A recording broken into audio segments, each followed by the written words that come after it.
These guys did not win to be the beach masters, and so they are up here in Seattle feeding on our fine cuisine, which is our salmon. If you're wondering how they get up there, they get about 5 feet underwater and they shoot up like little furry torpedoes. And there they go. Well, I hope you got pictures. They'll be back. Now that's from Georgia. Now the Puget Sound itself is about 170 miles long. It's about, on average, 600 to 1,000 feet deep. So it makes it one of the longest and deepest occurring sounds in the world. Now 600 feet deep to 1,000 feet deep. If we took the Space Needle, which is 605 feet tall, picked it up and we put it into the Puget Sound, at some points we'd only see 5 feet of it. And at other points we could submerge the tallest building in our skyline, which is just under 1,000 feet, put that into the Puget Sound, go right over it.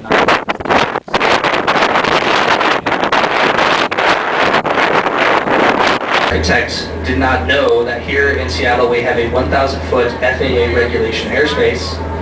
We have 2 airports just south of the city, Boeing Field and SeaTac International Airport.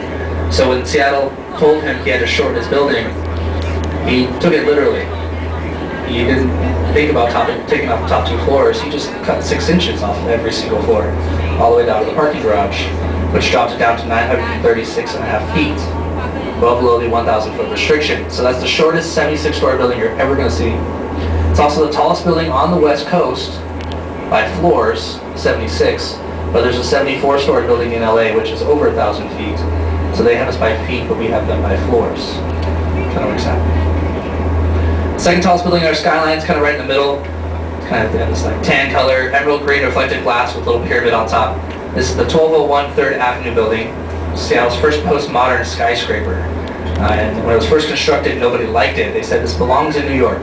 This belongs over in Europe somewhere. This is not a Seattle building. Seattleites are used to our various shapes of, square and come in different shades of gray and tan.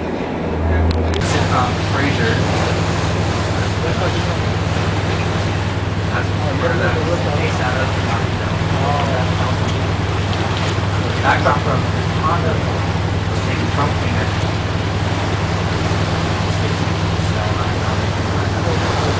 They put that actually from about 100 feet up on the top.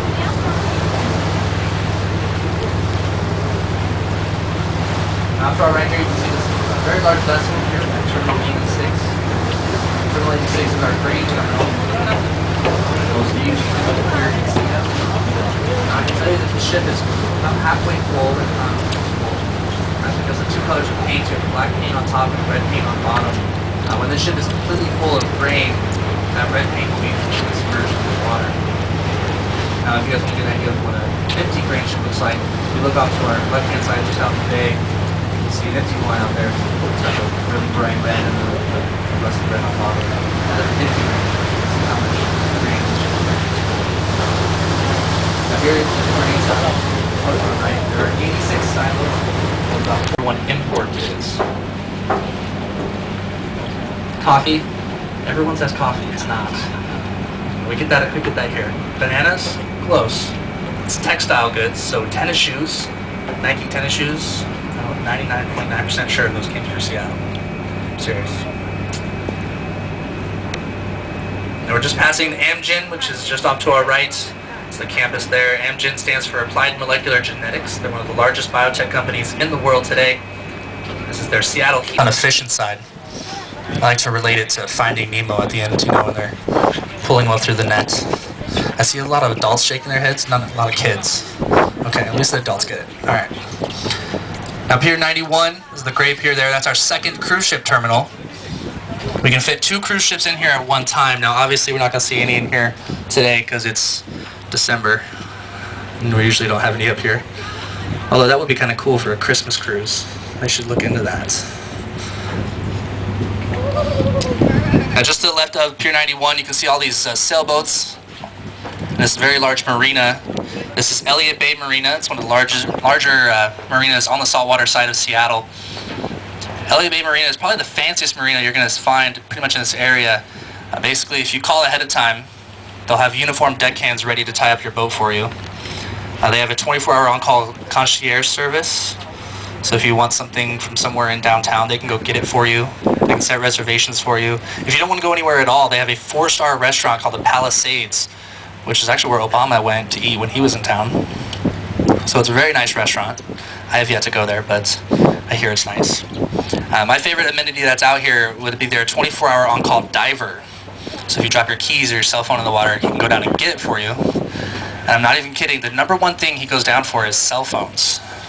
If you drop your phone here in Elliot Bay, which is saltwater, it's probably not going to work anymore. Which I did actually last week. Right back at the blue spool on the end of it, directly off to our right-hand side. That's Rainier Petroleum. It's the fuel dock of Elliot Bay. This is where we get our fuel.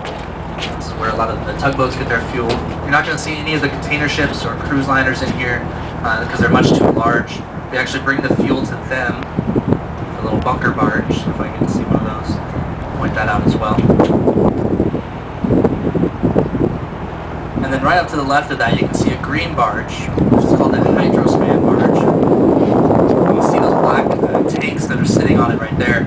Those are actually train cars. These train cars are able to drive directly onto the barge. They have railroad tracks directly on the barge, which makes these hydrospan barges a distinction on this rail company. Now, what they do is they get these tugboats, which is an example of tugboats.